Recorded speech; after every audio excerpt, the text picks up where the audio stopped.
And so far, we've seen better coverage of rain over North and West Alabama. I do believe that these scattered storms fill in across central Alabama through the afternoon. This is the view over the last hour, and then I'm going to stop it here. And at our current time, we do have a few storms developing in west central Alabama, and then just a steadier rain for some of our northernmost communities. So let's zoom down to where some of that heavier rain is right now. Near Soligent, you're seeing those reds show up. That tells us that that's some pretty heavy rain in northern Lamar County, right along I-22 from Walker County into Marion County. It's a wet ride right now. Carbon Hill, you're sitting underneath a downpour. Nauvoo with some heavy rain as well. And you're hearing some thunder from time to time, but we don't have any active severe warnings or anything like that across central or north Alabama.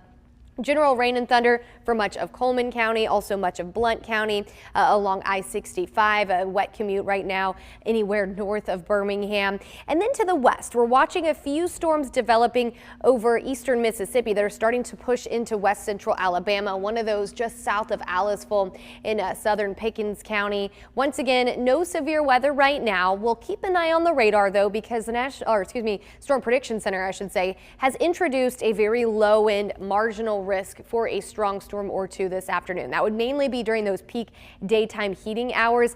If a storm could briefly turn strong, main threats would come from wind or hail.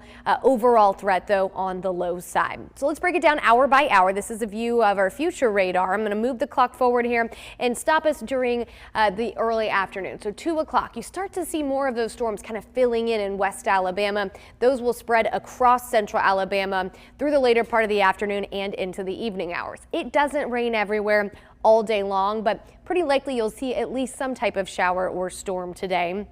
As we approach dinner time, scattered storms continue, and this is all along a stalled boundary. That front moved in yesterday, and it's just kind of serving as a focus for the development of rain and thunder at times.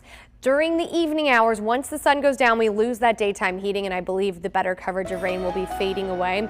But today is an impact day, not because we are expecting scary, severe weather or anything like that, but because there is enough rain in the forecast that it could have an impact on your outdoor plans. That greater coverage of storms expected through the afternoon into the early evening hours. Then through the rest of the week, we are looking at a daily chance of rain and thunder, but coverage not nearly as high as what we've seen today or yesterday. In fact, tomorrow, I do believe we see just a few spotty storms, mainly during the afternoon and early evening hours, and then a more typical, almost summertime pattern Thursday, Friday, and into the weekend.